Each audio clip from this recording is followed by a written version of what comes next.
Good evening, everyone. We're going to begin. Apologize for a little bit of lateness here. We are here for a presentation presented by our Planning Neighborhood Service Department and NCDC. Deanna Rhodes and Kevin Brown will be discussing an opportunity for us to communicate with our people throughout the city for many important things, including the plan of conservation and development. So, Kevin, the floor is yours. Thank you. All right. Thank you, Mr. Mayor. Thank you, ladies and gentlemen, for listening this evening as we describe to you this extended way to expand our reach to the citizens and get them engaged in plan making and decision making for the city. You might recall the impetus for this was not only the plan of conservation and development, which is requirements based. We need the community's inputs on that 10-year plan, but also opportunity based with the Community Investment Fund 2030 out there, $875 million to be spent in 53 of the state's communities, we being one of them. We need citizen input on how we should go after those significant funds that are available. Excuse me. And then the third reason for this, at least the impetus, and it could grow into much more than the things we show you tonight, but the three things that got it started were the POCD, the 10-year plan, the Community Investment Fund grant opportunities that are out there, and then the third thing is mission-driven, a specific effort to improve the pedestrian feel of Lower Broadway and the opportunities for businesses along Lower Broadway, starting with the Jubilee Park and the Yale Urban Design Workshop effort to make that a public-private space that is inviting to our citizens downtown. So knowing that we had those three things that we needed to solicit input from the citizens of Norwich, Deanna and I sort of put our heads together and created this joint effort to find the right software to help extend the reach beyond evenings like this, where I look in the crowd right now and there are maybe 5 or 6 folks who aren't part of the apparatus that's here tonight. This online, asynchronous, all the time available web tool will provide that capacity. You all passed a resolution on July 18th. Thank you very much for that, allowing us to go out and research and find the best product. And tonight we're going to show you that best product, and we have a representative who I'll introduce here in a minute who's going to drive the product for you and show you just how capable it is of doing the things that we need to do. We secured the contract with Citizenlab in, I would say, late August, early September, and in 6 weeks' time, flash to bang, I'll tell you, between Dan Daniska from Plans and Mary Riley from NCDC and Foundry 66, we're going to show you tonight what I think is a pretty tight product for such a short turnaround, because we really want to get started. We need to start getting this input. In fact, the plans team is already out in front of us and has a survey out on the street that we've integrated into what we're going to show you tonight.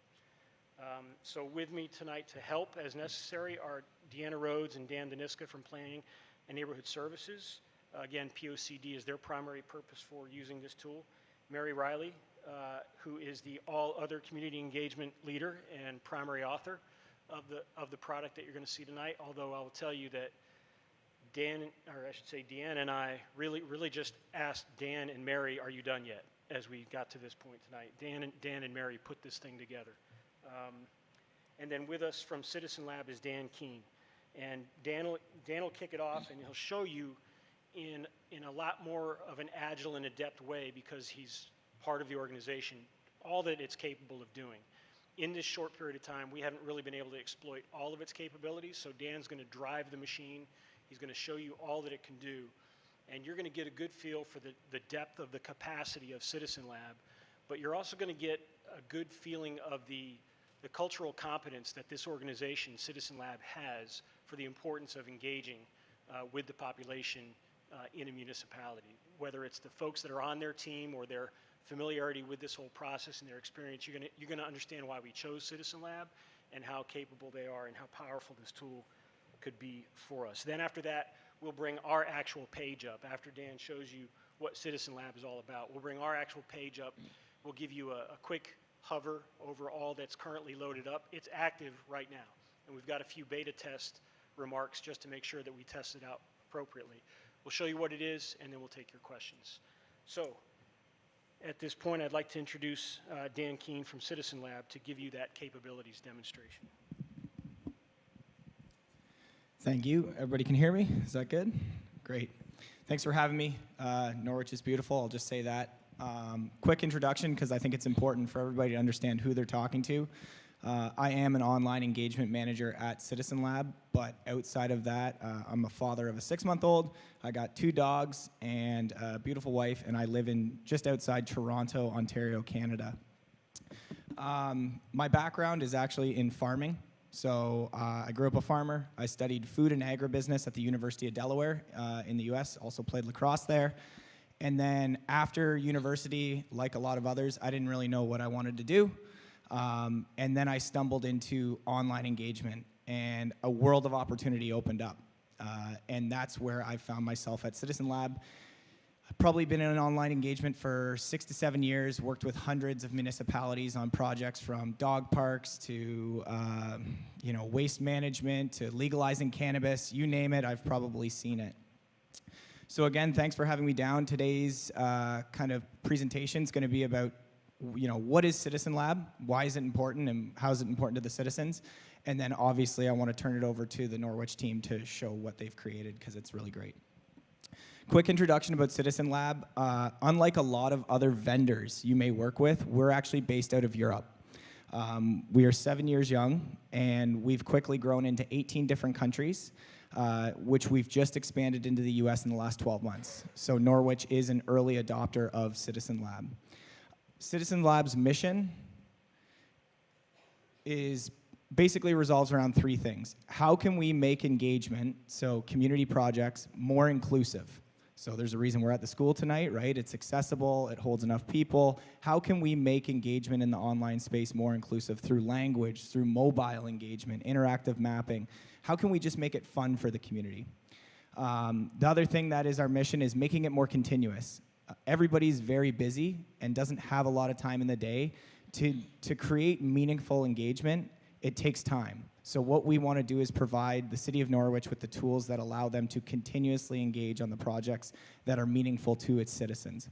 And the last part is providing more tools for engagement. So everybody in the audience and city councilors, you've probably filled out a survey or 2 in your life. Survey, survey, survey, survey, survey, survey, survey. What we want to do is start to go beyond the survey and think, how can we involve residents in things like interactive mapping, idea sharing? How can we make this fun for the youth to engage? And one of our largest goals as an organization that we help US governments with is closing what I call the participation gap. And I think the participation gap, like Kevin said, is pretty evident today in this meeting right now. There's a lot of people in Norwich that frankly want to be involved with projects, but don't have time. We work busy schedules, people's husbands are on call. I'm in Norwich right now. It's tough to attend public town hall meetings. I think we can all agree with that. But that doesn't mean residents don't want to have a positive impact on your community. So we strive to get to that other 80% of residents that you don't normally hear from. Some things that we're trying to battle is when people don't feel heard or represented. We want projects to be shaped by more voices, not just the loudest voices. And one of the big ones that people overlook is educating people on projects. We want to make sure that everybody has the equal opportunity to understand and educate themselves about projects in an easy fashion. That doesn't mean a 60-page document uploaded onto the website. That means talking in plain language and talking to residents how they feel, so in a sense that they can feel heard and understand what we're talking about. Just a quick note about Citizenlab. Most organizations that work with us will see about a 12% increase from underrepresented groups. 88% of governments and city councils are more willing to talk in the online space about engagement. And then one of the big ones for management and also internal staff is reporting. A lot of times, governments are scared to go to the community in the online space if they get a lot of data. How do we handle that? So there's a lot of efficiencies that we're trying to create for municipal governments.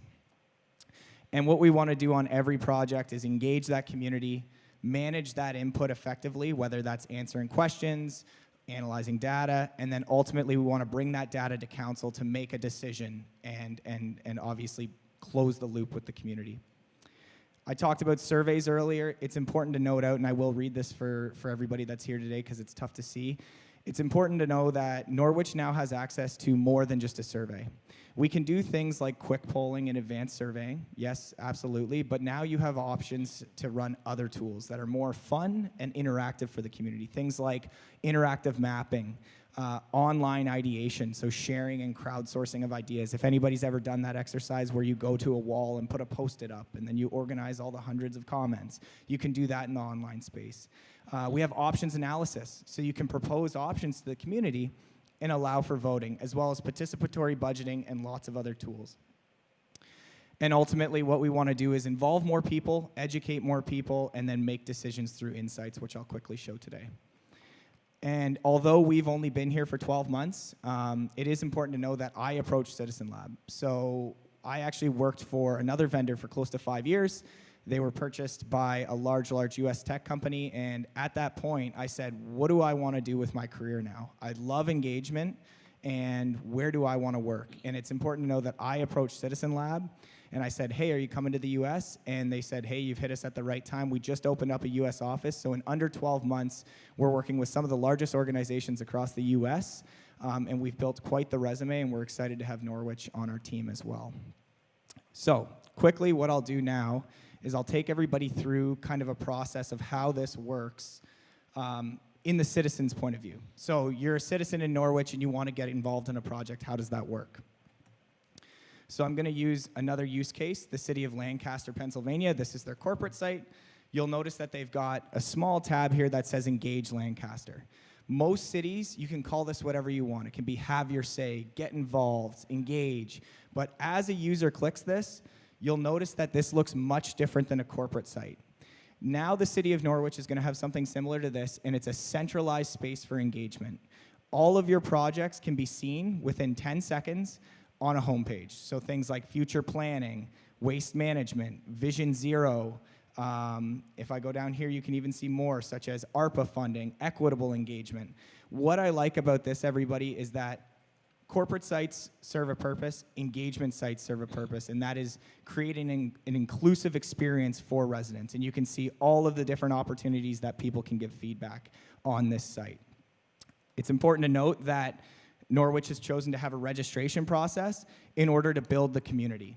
So when someone comes to the Norwich engagement platform, they'll be asked to register. And the reason we do that is to build community in the online space. Year over year, we want to get more residents involved. We want to be able to track engagement rates. And ultimately, we want to prove adequate engagement to decision makers. So I will turn it over to the Norwich team in a second here, but I do encourage everybody to go to the site and register when you have the opportunity, and obviously participate in the municipal government projects. Once users register, they have the opportunity to engage in a number of different ways. And let's just click into a project here to show. I'm going to go down here to a Vision Zero project. This is an instance where the city is looking for accessible opportunities to improve accessibility in the downtown core. You'll notice that all pages are very, very inclusive in the sense that this is one paragraph, very quick. You know, what are we doing? What do you want from me? Be respectful in the online space, right? Make it easy for residents. This city has chosen to use multilingual engagement, so you have the opportunity to flash from English and Spanish to involve residents of different language barriers. They've obviously uploaded some background reports to show what they've done in the past. And then down here, if I click on phase 1 of this project, you can see that they've collected comments from the community on how to improve downtown Lancaster's accessibility. If I go in to click into a comment, you can see that the community is providing a load of good ideas. This is someone talking about removing a median. It's very busy in the morning time during school hours. And you'll notice that community members can not only provide a comment, but they can actually jump into a discussion forum in the online space and provide supporting evidence. Now, what this does, everybody, is it allows people to move beyond the survey, but it also allows them to, you get a deeper understanding of what people want in your community. So in this project alone, roughly over 100 pins dropped. You can see that the community has guided, or the organization has guided the community across the process. I know myself, I've been at town hall meetings where a resident says, hey, I never heard about that project, or what did you do with my feedback? With the Citizenlab platform, you have the opportunity to have a dynamic timeline and guide the community along the process that you took. And we all know municipal projects don't happen overnight, so this is very important to make or help citizens understand the process that you took when making decisions. If I back up here, you can see that this process is repeated across hundreds of different projects. And I just want to show a quick one. You'll notice that all of the events are advertised on this site as well. I want to talk about ARPA funding quick. So ARPA funding across the U.S., the majority of U.S. cities put out a survey. They got 15 surveys filled out and then tried to make a decision on what do we do with ARPA funding. In this instance, the city of Lancaster has actually used options analysis to allow the community to vote on priority spending. Where should we spend funds as an organization in order to move forward and create the best inclusive city? And you can see that the number one voted with 196 votes is behavioral health and mental health treatment, and number two is affordable housing. There's a lot of different tools you can use in this platform, but the biggest thing is providing the city with the tools that you need in order to engage the community in a fun and interactive way. And the last project I quickly want to show here is Struthers, Ohio. I don't know if you've heard of that place, 5,000 population. They're gathering community ideas and allowing for priorities on what the community thinks that will create Struthers, the most beautiful Struthers, the best Struthers. And they've done a lot of youth engagement going into high schools. And just to end this before I turn it over to the Norwich team, in the back end, all of the data, all of the interactions are going to be tracked to allow for effective decision making and responding to citizens, and ultimately allow you to engage on more projects and create transparency in the city. So I just want to turn it over to the city of Norwich, and thank you for having me. Thanks, Dan. So you're going to see that we've got our own site. You're probably asking yourself, why are we looking at Lancaster? Because the professor built the machine, and these 16-year-olds are just starting to drive the machine. But we're getting used to it, and you know, I'm going to say it again, and I'm going to say it specifically because Dan has made this comment to us already. Mary's done a phenomenal job getting from 0 to 60 in just a few weeks on the Norwich site. So if you could please, Mary, thank you. So this is what you see when you land on the Norwich site, and you'll see the Envision Norwich 06360 branding on the bottom left-hand corner, and our desire is to use that as the branding for anything that we do. We're reaching out to the community and saying, help us think forward in time. This is not a fire drill. This is not an emergency, hey, we need some inputs. This is about looking forward in time and actually making good plans and spending money the right way. And by envisioning Norwich, using 360 as part of the branding, look around your whole city, and in a sort of continuous cycle, let's keep getting your input throughout. That's where the branding came from. If you have any questions about that branding, it was the firm of Rhodes, Daniska, Brown, and Riley that came up with that branding for the city of Norwich. But we think we have a pretty compelling story right there. So as Dan said, if you're on the Norwich site, you'll click to sign in, and Mary just showed that it's active the same as it was on the Lancaster site. Pretty simple, not you know, super obtrusive. Name, email address, and you're in. Okay, click out of that. And then as you scroll down to the project tiles that Dan showed on the Lancaster side, what you see here is, you see on the upper left, you have a general submit an idea. That's just a simple engage. Open-ended question, what do you think ought to happen in and around the city of Norwich? The next one over is the tile that takes people to the survey for the plan of conservation and development. Scroll down. And then the next three tiles is all we have so far, because they are all part of this impetus that I described up front, the whole reason we're doing this. On the left, you see the Community Investment Fund. That's the DECD branding of it. In the middle, you see a specific call out for the marina, because we all know that the marina is a centrally important part of how this city should move forward, and we want to get the residents' impressions on that. And then the last one is the walkable downtown and the Lower Broadway project in collaboration with Castle Church and the Yale Urban Design Workshop. So those are the tiles. This certainly will and can grow in all the ways that Dan described, that other topics or opportunities to solicit feedback from citizens might direct us to have a more focused project tile. But for now, outside of those 4 specific tiles, the general idea submission tile is the other place that citizens can engage with us. So let's take them one at a time. Let's first go to the POCD. Click on that. Again, proponency for this is Deanna and Dan in the Planning and Neighborhood Services Directorate. And you can see a short explanation, as Dan described, why do we have this thing? It's a 10-year plan, and it's a requirement. You can't just go off and build the POCD without getting citizen input. So this is a way to help do that. Now, as I said earlier, they've already created a survey on SurveyMonkey, and it's already been active for a little while. And as you can see down there, it's available in both English and Spanish. Let me back up a step and just say you can come back out to the main page. The multilingual capacity that Dan demonstrated on the Lancaster page, we're not there yet, but we're going to get there. It's an automatic toggling that we can turn on that allows all of the content you're looking at right now to be selected from a pull down of available languages for those citizens who'd rather look at it in their primary language. I don't know what they all were, but Dan showed us, maybe it was the Seattle page, I think there were 7 languages on that particular pull down for that community. All right, let's take a look at CIF 2030. You all have heard me talk more than you probably want to about the Community Investment Fund 2030, but it's because it's an enormous opportunity that we don't want to miss.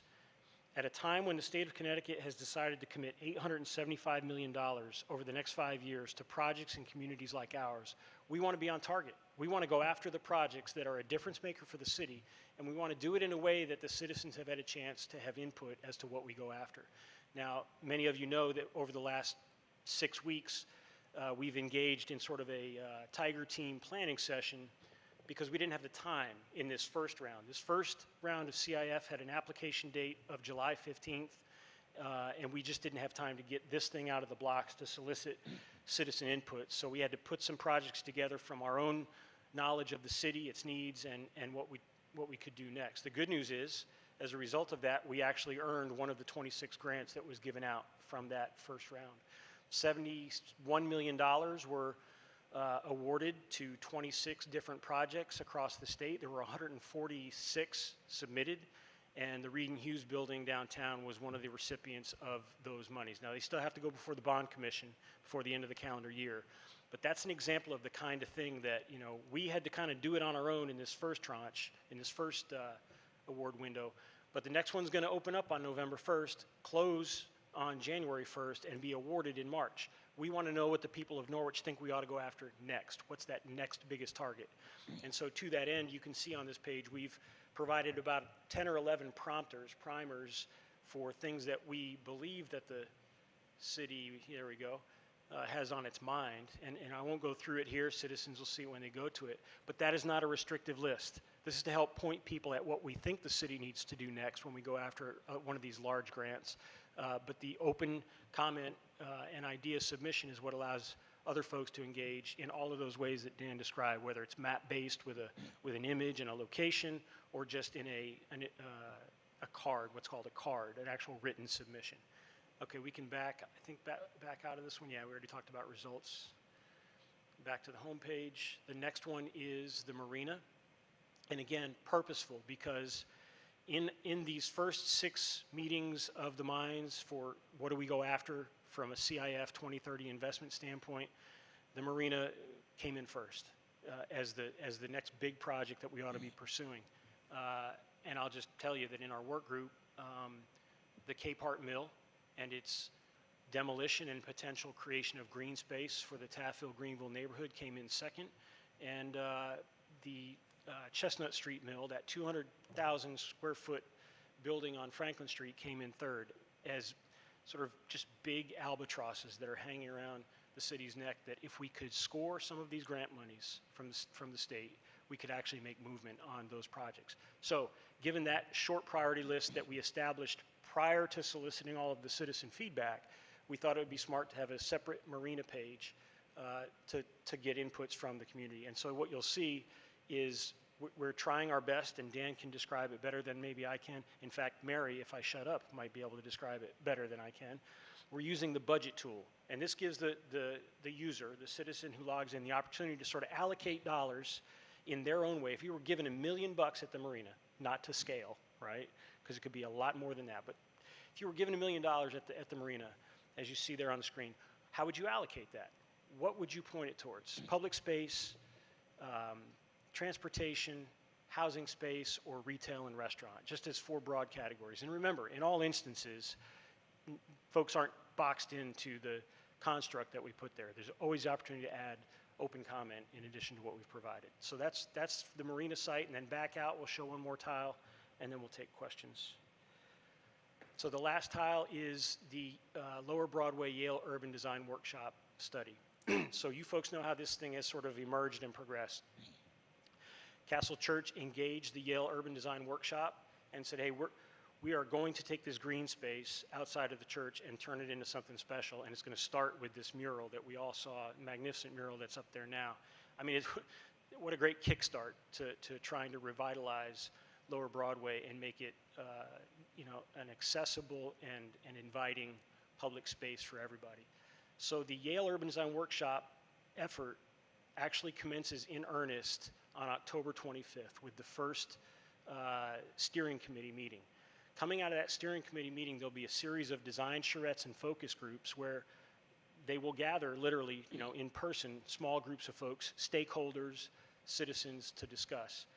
But for all the reasons that Dan stood up here and talked about the value of Citizenlab, we see this as an opportunity to gather even more input and feedback so we can make sure that we are pointing the Yale Urban Design Workshop folks in the right direction for what's needed down there on Lower Broadway. You can step back out now. So that's our site as it currently exists. It's live right now. There are folks in this audience, thank you to those who did, who went in and beta tested it. They, as Mary directed them, go break this thing so we can figure out what we got to do. And that process will be evolving. That's not over. I mean, we've all been to a website where there's a dead link or a misspelling or whatever, but this thing's at 90% right now in my mind. And the growth will be what other things are going to emerge that we didn't even consider that we can just put onto the website. And it'll be available, as I said, to everybody really right after this meeting. That's what we have to present, subject to your questions. Thank you. I'll turn to council members just briefly. It's on, it's active now. People can actually, okay, so could you add a sixth topic? The city is engaged and will be revisiting an issue, Route 82, in November 21st. Why not invite the public to give some comment about that as well? No question about it, Mr. Mayor. I mean, that's obviously high on everybody's mind. The reason we're where we are right now is that was not a selection to not have it. It was us simply I get it. staying with the three things we started with. But yes, that's a great example of what we could do. It would help all of us, I think. Alderman Wilson. Thank you. I mean, the big thing is that I see with this is it gives us the capability we've probably been looking for a while of engagement.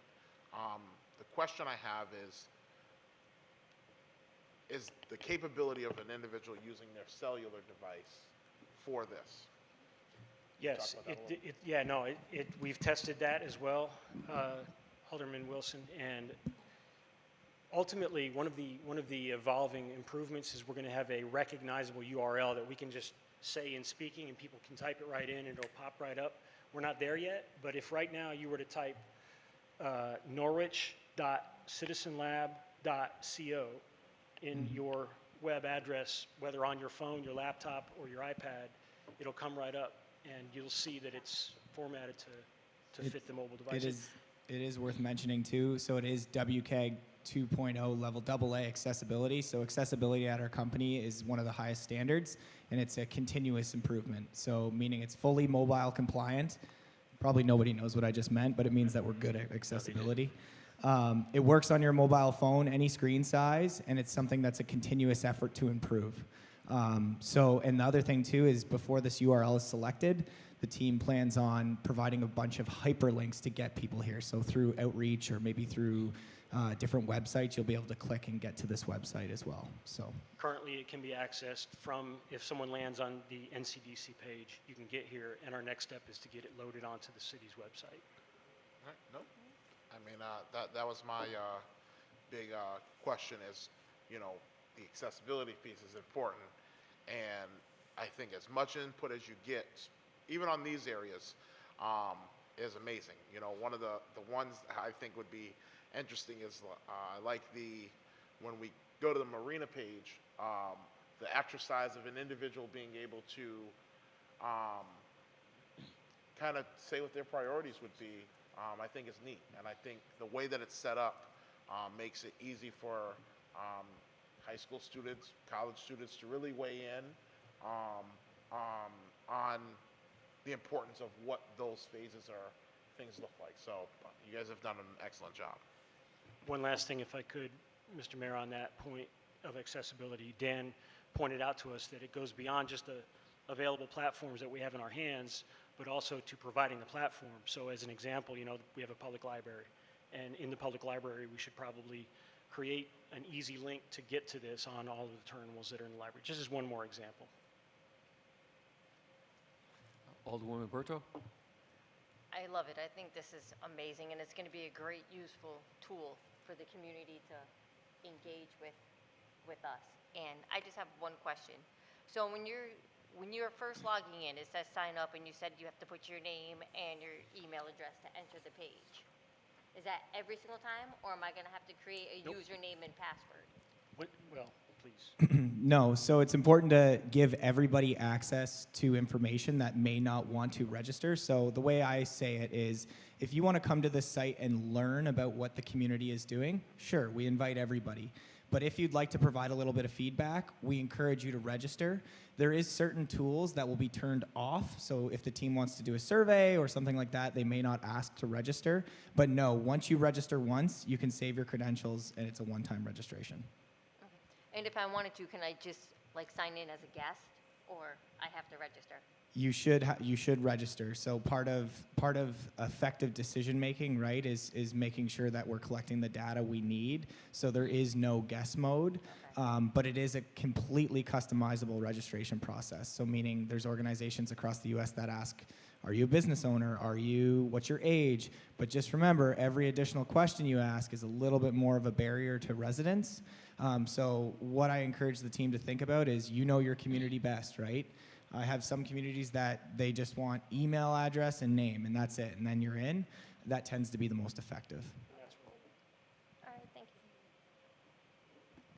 We do have a few qualifying questions or demographic questions for registrants to answer, but it's less than 5. Alderman Singh? Thank you. So I have already registered myself, and it was very user-friendly, and I use my iPhone to register. But my question is, does it also have an app that we can download? Or So that's a great question, and I wish my CEO was here to listen to that. So that's a common question we get asked across the industry, and I asked my CEO because I was getting annoyed. It got asked so many times, and he told me this, and it actually resonated really, really. I still remember it. The average app on your phone has a life cycle of about 15 to 20 days. So meaning our business and what our company does says that it should always be accessible no matter what. If you change your corporate website or you're doing other things, we always want to have a URL. So we do not go the app route just because our CEO does not want to go that way. But with that being said, there's nothing stopping someone from saving the URL down to their iPhone, and there is a number of other efficiencies that you can do to effectively advertise it. But we don't go the iPhone app route, or sorry, I shouldn't say iPhone, the phone app route. okay. Now, I heard it can be accessed in different languages, because even our Norwich Public School website, you can access that in over 30 languages. Is that the same platform we are using, or because I thought Kevin said it's only like up to 7 languages or something? That was just an example. Okay. I was supposed to show Seattle, but I forgot, so that's on my bad. So the team has access to have an automated translation tool, and the way that works, the reason why we're waiting to launch it is because you want to get your site up and running, activate that automated translation tool, and then our team does an audit. We say, how effective is this working? Does everything work out? Effectively, you can have it in as many languages as you want, but I would encourage you to pick the primary languages that you're obviously engaging in. For example, Lancaster does English and Spanish, but Seattle does 7 different languages. So it's something we're working with on the team right now to decide what the best route is, and also capacity, right? We want to make sure that we have the capacity to do this, be inclusive. There's a number of other ways to include citizens as well, and rather than just translation, right? Maybe some working groups and other things like that. And that's something my team effectively works with this team to decide on the best route. But yeah, they do have access to translation tools. Okay. And the day-to-day maintenance of this website will be done by NCDC or Planning and Neighborhood Services, So or Right- it's a right combined now- effort? Well, it's a little bit of a debate for us internally, right? We don't have a webmaster, except I have a Mary Riley at Foundry 66. She'll tell you, it's pretty intuitive, and with your own skills, you can maintain the tiles that belong to us. Dan is maintaining the tiles that belong to plans.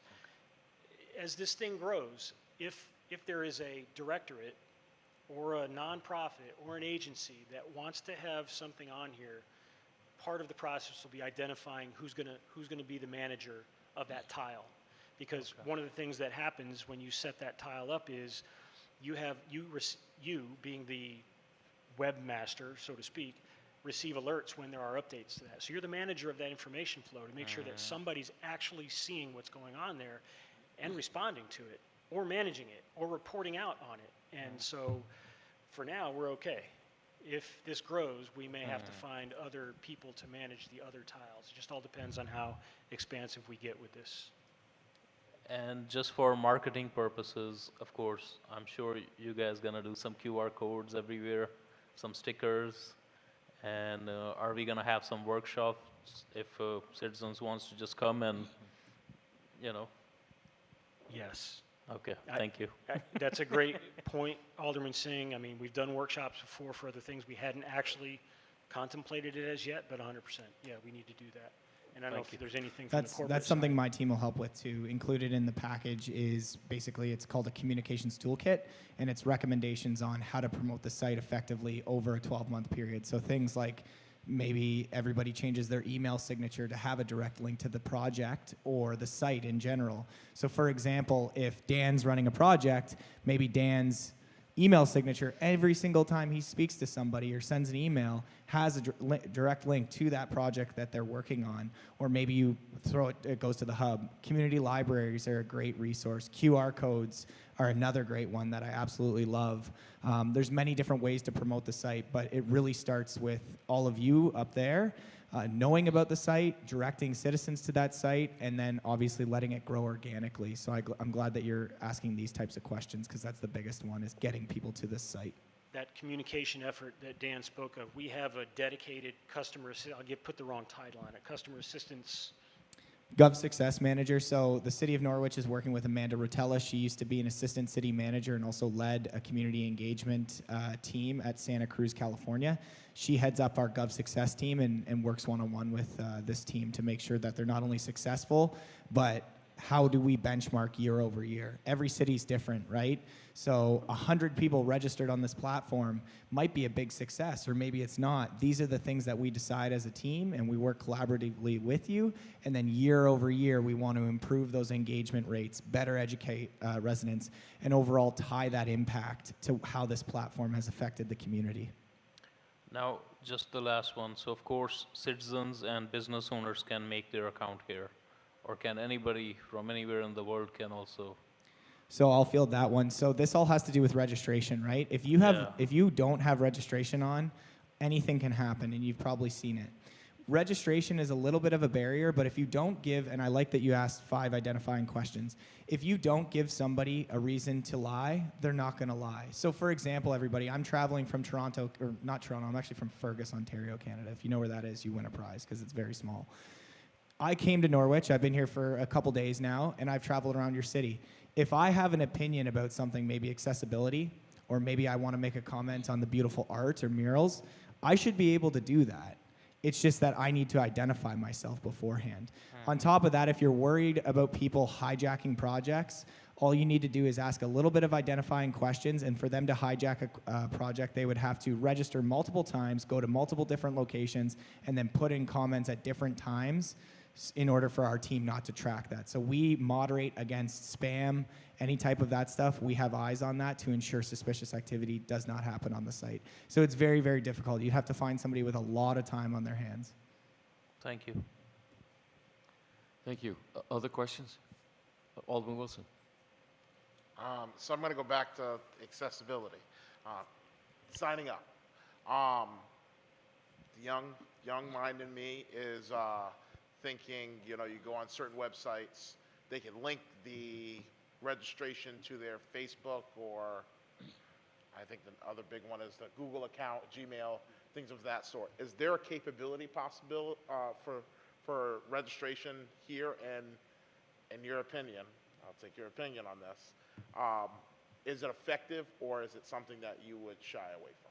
Yep. So we can enable sign in through Twitter and Facebook and those other tools.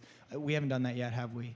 But we can. Did you know we can even do that? Yeah. I don't know yet. So we can do that. The team has just started and launched this, right? And just launched a generic registration process to start. But we can enable that. On top of that, this is a really great question. On every project, you can enable social sharing.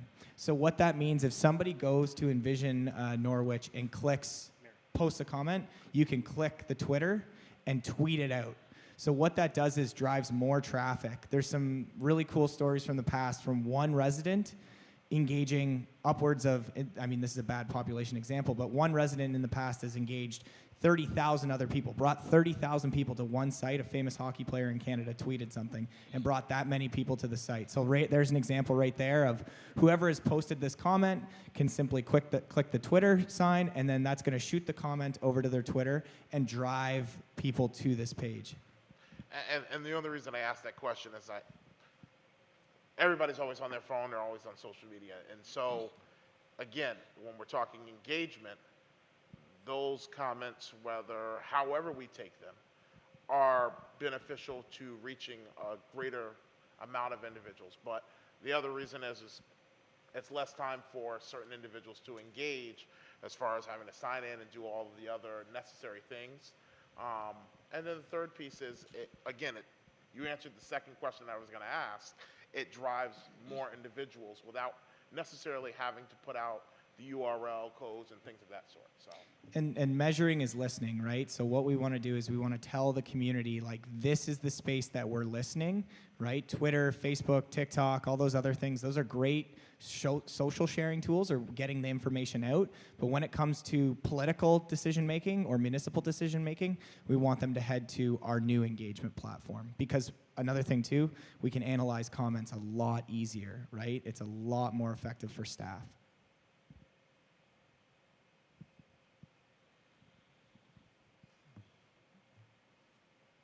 Thank you. Anyone else? Other questions? Thank you very much. All right, thank you.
All, please rise. Will be led in prayer by Alderman Neuendorf.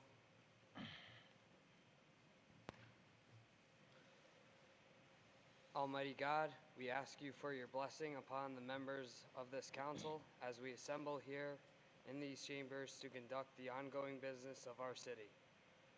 With your guidance, we will strive to ensure that all our decisions are for the common good, and your inspiration will install respect, compassion, and thoughtfulness in all our deliberations.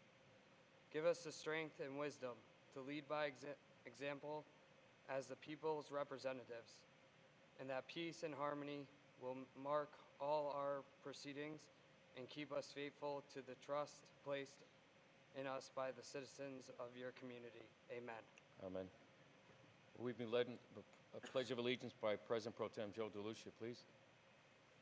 I pledge allegiance to the flag of the United States of America and to the republic for which it stands, one nation, under God, indivisible, with liberty and justice for all. Would everyone please remain standing for a moment? I'm going to ask for a moment of silence. Marvin Cerruto, who actually passed away last month, was buried on Friday. Now, Marvin was an individual who spoke his mind, spoke from his heart. I had the opportunity to speak with his mom at length at his wake on Friday afternoon and learn more about him. Some of it I knew, some of it I did not. I don't know what everyone thought of Marvin, but Marvin loved this city and he loved this country. He served this nation in the Navy, and he tried to serve us in his own way. So I would ask for a moment of silence, please, to note his passing.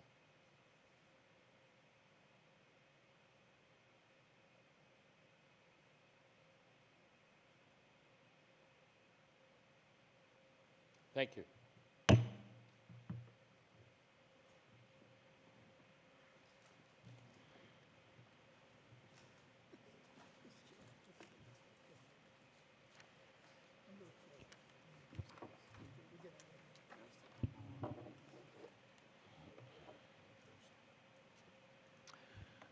With the indulgence of the council at this time, and your permission, I'd like to introduce Suki Lagrito, who ran Global City Norwich. She's leaving us. We weren't sure she was going to be able to join us this evening, but I'm grateful that she is here. And we have a proclamation that we'd like to present to her so that it is part of the public record for all the work that she has done and will probably continue to do, particularly as she works to unite the different cultures in our community so that we all have an opportunity to be acknowledged and respected. With your permission, Please. thank you. Suki? Suki, could you join me, please, up here?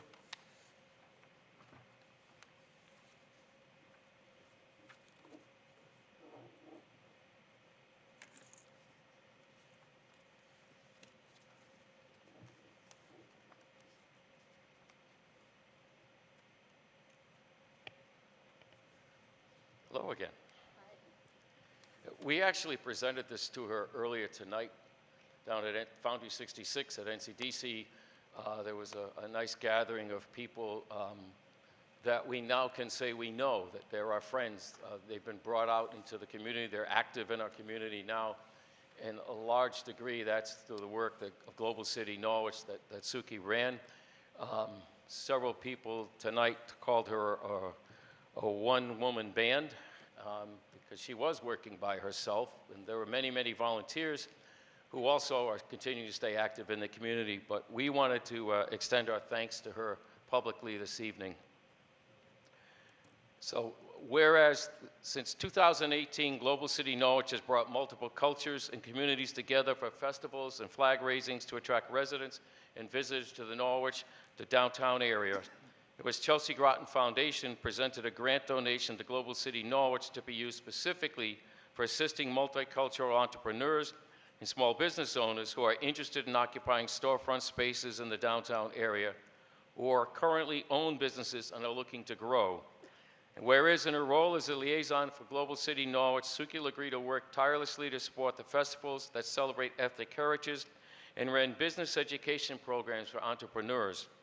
And whereas Suki Lagrito shaped the program from the start and met with ethnic groups in Norwich, giving them a voice to not only hold festivals, but to look at ways to improve their sense of worth to the Rose City and themselves.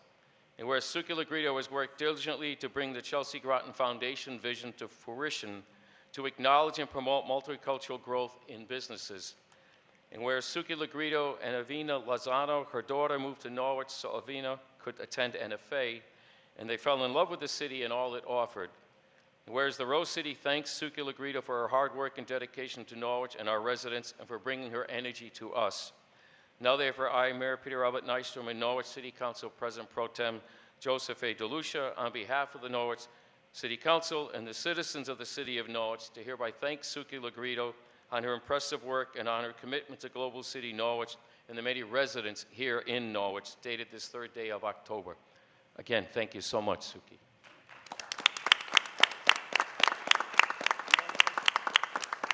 Go ahead.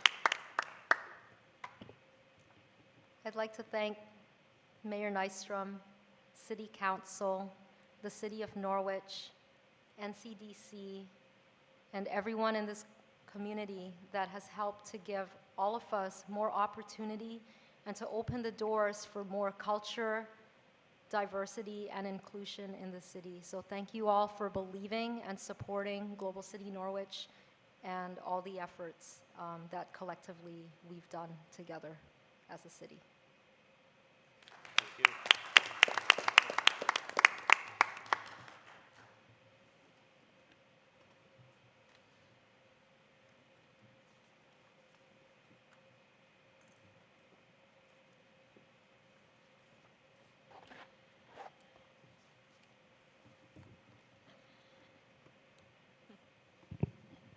Please. Minutes, September 6th and 19th, 2022. Thank you. At this time, I'd ask for a motion for the adoption of the minutes of the meetings from last month, please. Alderman Berto, second Alderman Singh. Is there discussion? Seeing none, roll call. Alderman Wilson, Yes. Alderwoman Berto, Yes. Alderman Singh, Yes. Alderman Neuendorf, Yes. President Pro Tem DeLucia. Yes. Mayor Nystrom, Yes. 6-0. Motion passes 6-0. Thank you. And for the record, Alderwoman Stacy Gould is not here due to illness. Thank you. Petition and communication, letter of resignation from Sheila Hayes from the Personnel and Pension Board. Thank you. At this time, I'd ask for a motion for the acceptance of this communication from Sheila Hayes, and it is taken with deep regret. Is there a motion? Alderman Wilson, second Alderwoman Berto. Is there discussion?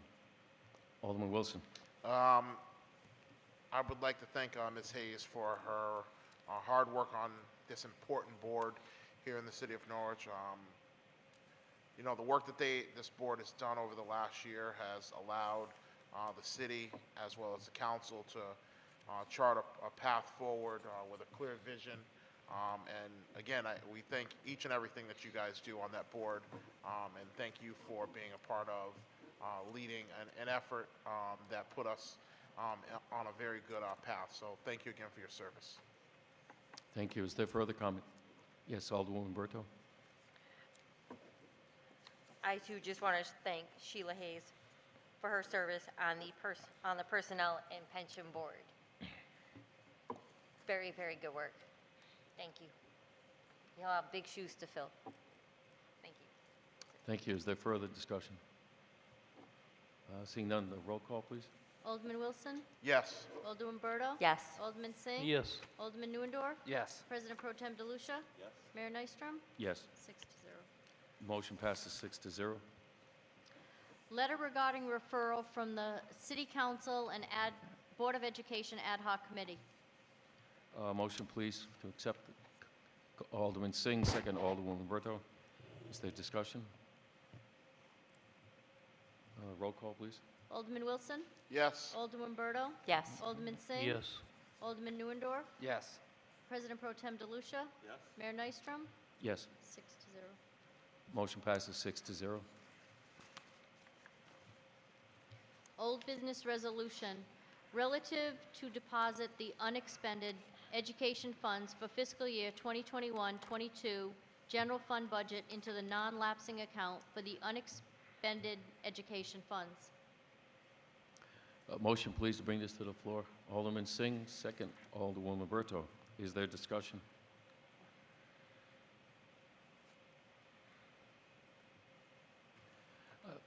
No discussion. Brief comment. I'll be voting no on this. I think the funds would be better placed in keeping with the city's reserve fund balance.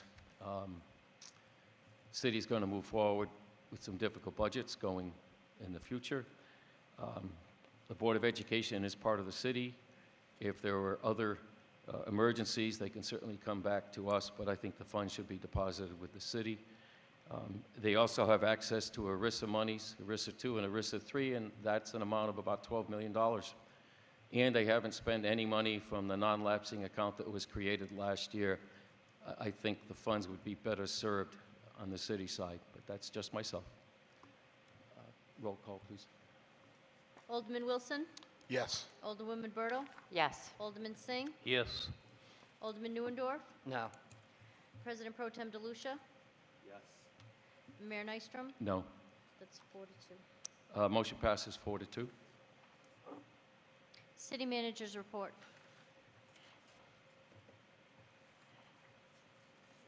Thank you. Thank you.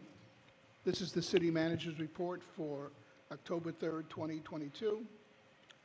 Meetings attended were the Southeastern Council of Governments Executive Committee meeting, South Area Transit, Connecticut Interlocal Risk Management Agency, NPU City Coordination Meeting, NCDC Board of Directors meeting and monthly meeting, Board of Education Ad Hoc Committee, and meeting with the fire chiefs.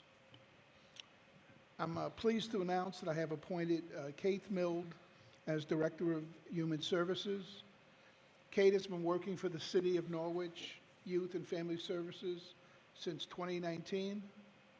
Kate earned her master's degree in organizational leadership on the nonprofit and public service track from Quinnipiac University and has over 15 years of nonprofit and development experience. In addition, recreation programming will move under the Youth and Family Services Division of the Norwich Human Services Department. Erin Hagan, LCSW, will continue in her role as to expand to include recreation, and Robert Kilpatrick, who has been the Recreation Program Coordinator for the last 4 years, will continue in his role. This restructure will allow for better citywide adult, youth, and family programming and an increase in services to Norwich residents, along with the consolidation of administrative functions. And finally, Sydney Phelps has been appointed to the Director of Community Development effective October 24th. Sydney has worked as a community caseworker for Norwich Human Services for the past 2 years. She has also experience in writing successful federal grants. We wish them all continued success in their positions with the City of Norwich. A survey for the city's long-range visionary document, Plan of Conservation and Development, has been posted to the city's Facebook. The Planning and Neighborhood Services Department is looking for input from stakeholders, including people who live and work in the city, owners of residential and commercial property, business owners, city board and commissions, to reflect community consensus on aspects of future growth in the city. The state of Connecticut requires that communities create and adopt and update the POCD a minimum of every 10 years. Please contact the Planning Department at 860-823-3767 for more information. If you need an absentee ballot, please notify the city clerk's office at 860-823-3732. If you are to be voting by absentee ballot, please mail back the application to the clerk's office as soon as possible, or drop it in the drop box located outside of City Hall. If you would like to vote in person, all 6 of our polling places will be open. And this is a reminder that Disabilities Awareness Week will be held next week. For more information, contact Julie Menders at menders@otislibrarynorwich.org or call 860-889-2365, extension 128. And that concludes my report for this evening. Thank you, John. Are there questions of the city manager? Alderman Singh. Thank you. Well, first of all, John, I just want to applaud your efforts for moving the recreational programming under the Youth and Family Services. I think this way it better serves the community because there's more communication and more efficiencies, and that's what we all look for. So I believe that'll be a good effort overall. And thank you. Thank you. Other comments or questions? Alderman Wilson. Thank you. Only question I have is with the restructuring. Currently, I know it says, Aaron will be overseeing it and Bob will be the program coordinator. Will there be any additional adds as far as positions, things of that sort? Yeah, there will be an additional position at the lower level, a program coordinator. Okay. So there'll be an additional boots on the ground person. Okay. Thank you. Thank you. Are there further questions? Seeing none. Thank you, John. You're welcome, ma'am. Citizen comment on resolutions. At this time, I declare citizen comment on a resolution to be open. If there's anyone wishing to address the council, you have 3 minutes. Please identify your name and address at the microphone dais there. I do not have a list with anyone signing up. Is there anyone? Yes, Mr. Bowie.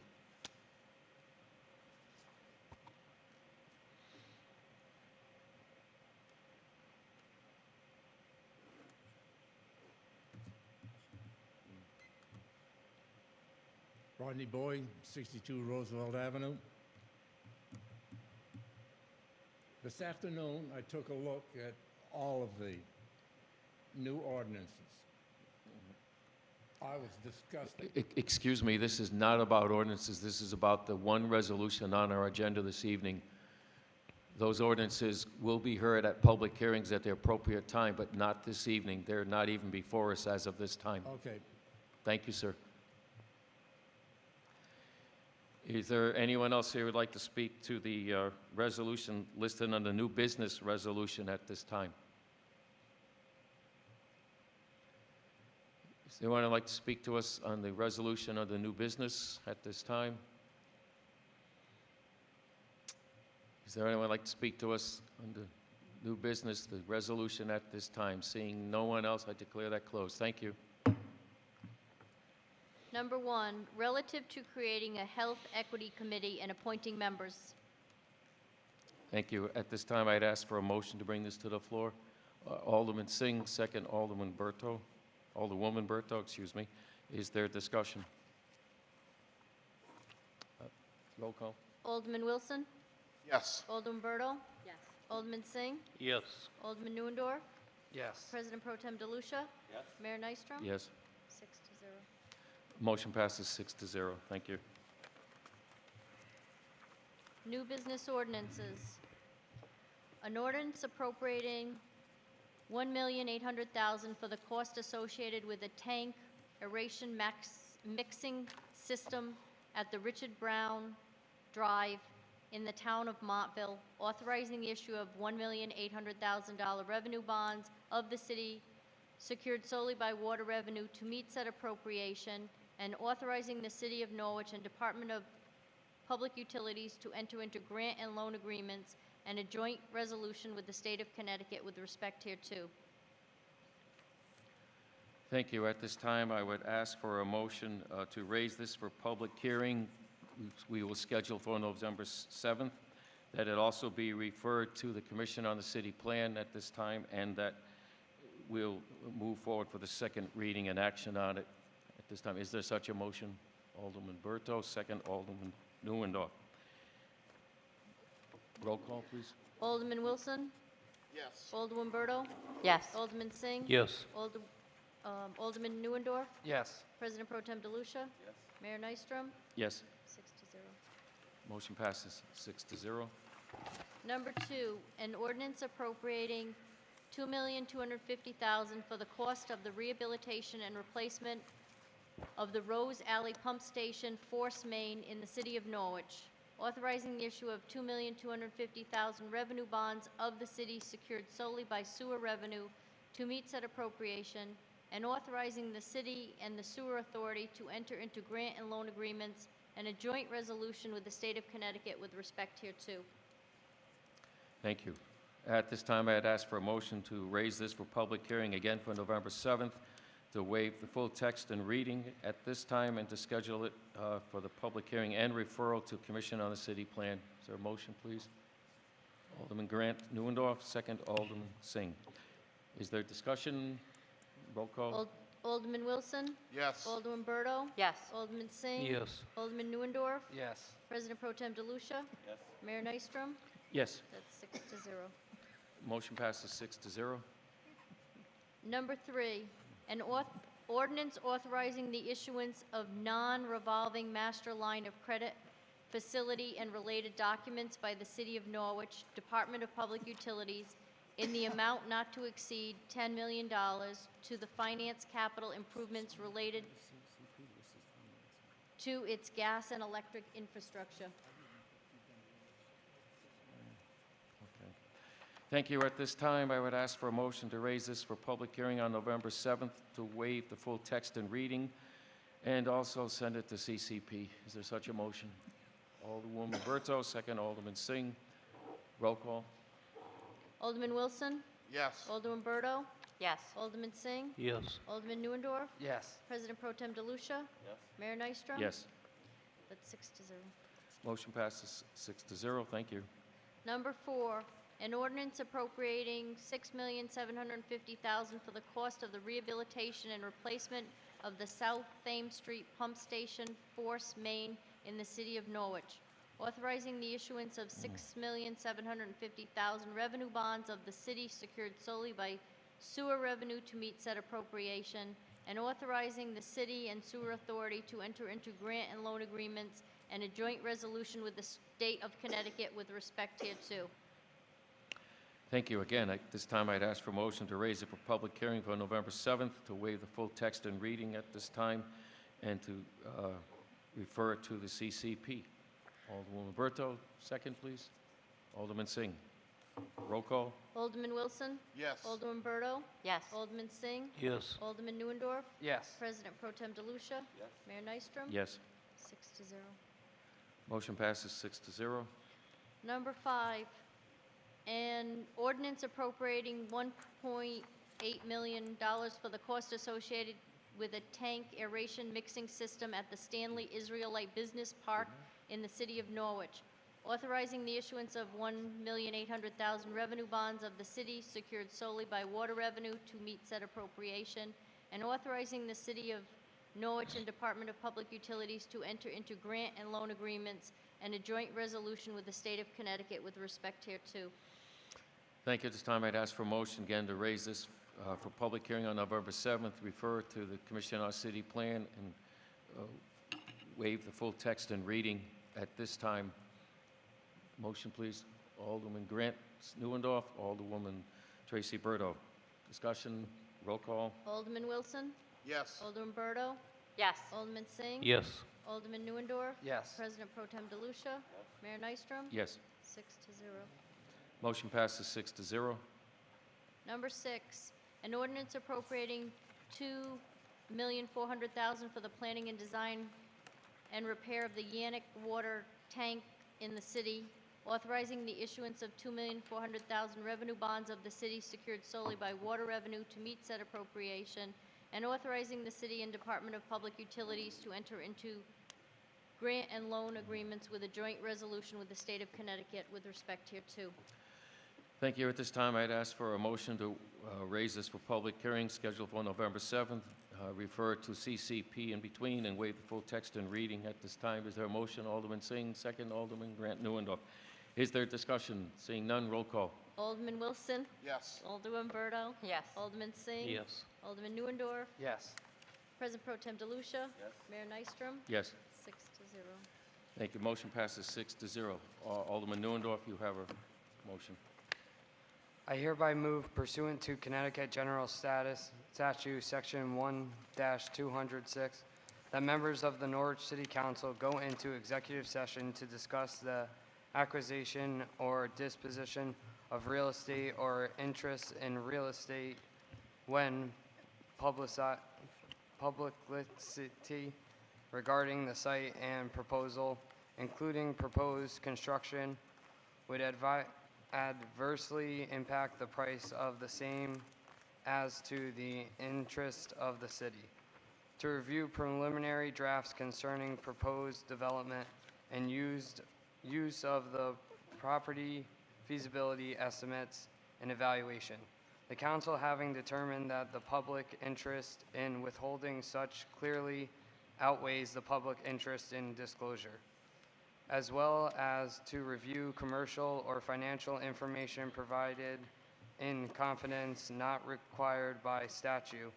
City Manager John Salamone, Comptroller Joshua Pothier, Director of Planning and Neighborhood Services Diana Rhodes, President Norwich Community Development Corporation Kevin Brown, Attorney of Norwich Community Development Corporation Mark Block, and Corporation Counsel Michael Driscoll shall be asked to participate during all or portions of this executive session at the request of the City Council.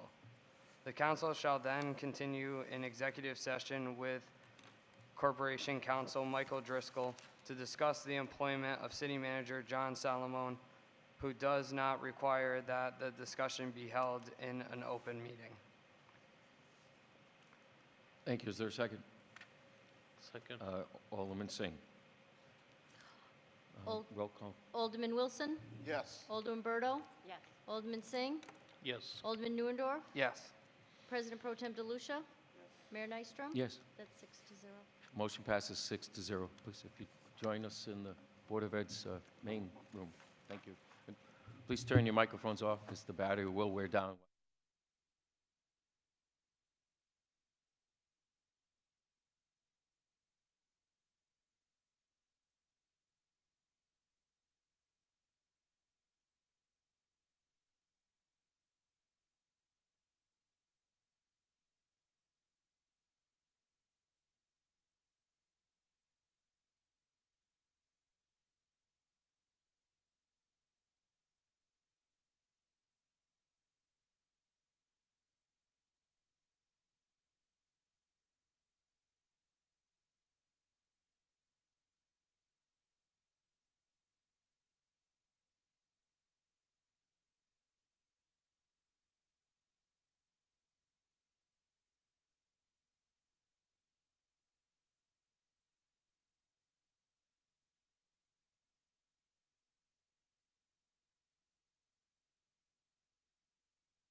motion, please, the council come back to order. Let the record show that no votes were taken during the executive session. Is there such a motion? Alderman Wilson, second. Alderman Singh.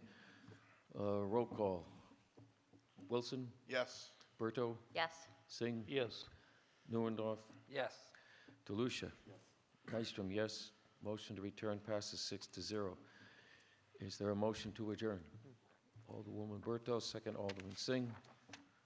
Roll call. Wilson? Yes. Berto? Yes. Singh? Yes. Neuendorf? Yes. DeLucia? Nystrom, yes. Motion passes 6-0. We are adjourned. Thank you all. If anyone wants to see it, I have a postcard